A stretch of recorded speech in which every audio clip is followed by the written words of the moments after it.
وَلَقَدْ جِئْتُمُونَا فُرَادًا، اور پھر قیامت کے دن کہا جائے گا آ گئے ہو ہمارے پاس اکیلے اکیلے، کوئی تمہارے ساتھ لاؤ لشکر نہیں، کوئی تمہارے ساتھ ساز و سامان نہیں، تمہارے وہ خدم و حشم نہیں، کوئی تمہارے حمایتی نہیں، کوئی جماعت و جمعیت نہیں،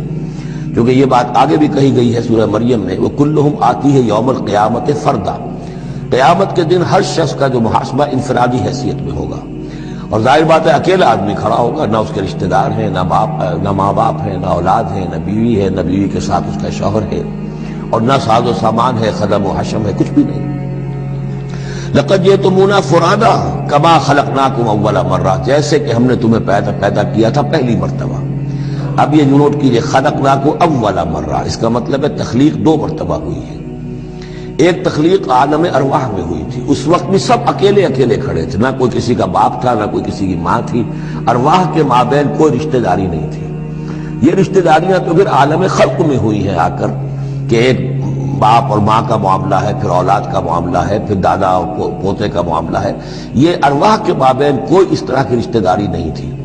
تو جیسے کہ ہم نے تمہیں پیدا کیا تھا پہلی مرتبہ، کہ تمام انسان وہاں موجود تھے، فرق صرف یہ ہے کہ قیامت کے دن جب ہم کھڑے ہوں گے تو ہمیں ایک جسم بھی اور دیا جائے گا، لیکن جس وقت ہم تھے اللہ تعالیٰ کے پاس اس وقت عالم ارواح میں، اور جب ہم سے عہد لیا گیا تھا الست بربکم قالوا بلی، تو مجرد ارواح تھی، اس وقت کوئی جسم نہیں تھا۔ لیکن یہ کہ وہ جو اس کے اندر مشابہت ہے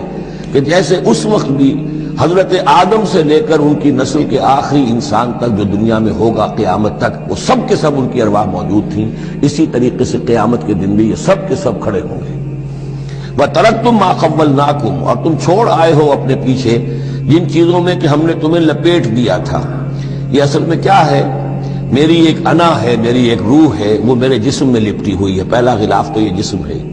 پھر اس غلاف کے اوپر کپڑوں کا غلاف ہے، کپڑوں کے اوپر پھر مکان کا غلاف ہے۔ ہم غلاف در غلاف جو ہے، ہماری جو اصل حقیقت ہے، وہ جو اصل نفس الامری ہے ہماری روح، وہ در حقیقت ان غلافوں میں لپٹی ہوئی ہے۔ تو جو بھی غلاف ہم نے تم پر چڑھا دیے تھے وہ سب چھوڑ آئے ہو، وراء ظہورکم، اپنے پیچھے۔ وما نرى معكم شفعاءكم الذين زعمتم انهم فيكم شركاء، اور ہم دیکھ نہیں رہے تمہارے ساتھ کہ تمہارے وہ سفارشی نہیں آئے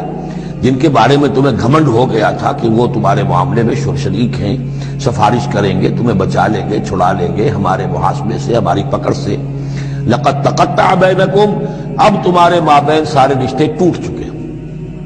یعنی چاہے انہوں نے حضرت مسیح کو سمجھا ہو شفاعت کرنے والا، تو مسیح بھی اعلان برات کریں گے کہ میرا تم سے کوئی تعلق نہیں ہے، میں کوئی تمہاری شفاعت نہیں کر سکتا۔ کسی نے شیخ عبد القادر جیلانی کو سمجھا ہو تو وہ بھی اعلان برات کریں گے۔ باقی موہوم جو ہے لات عزا منات، وہ کس بلا کا نام ہے یہ تو ہم جانتے ہی نہیں، لیکن جن کو اولیاء اللہ کو، انبیاء کو یا ملائکہ کو اگر سمجھا گیا تھا تو وہ بھی قد تقطع بینہم، وہ سارے رشتے جو ہیں وہ کٹ جائیں گے۔ قد تقطع بینکم وضل عنکم ما کنتم تزعمون، اور اب سب ہوا ہو گئی ہیں، وہ چیزیں گم ہو گئی ہیں، تم سے جاتی رہیں جن کا کہ تم زوم کیا کرتے تھے، جن کے سہارے پر تم حرام خوریاں کر رہے تھے۔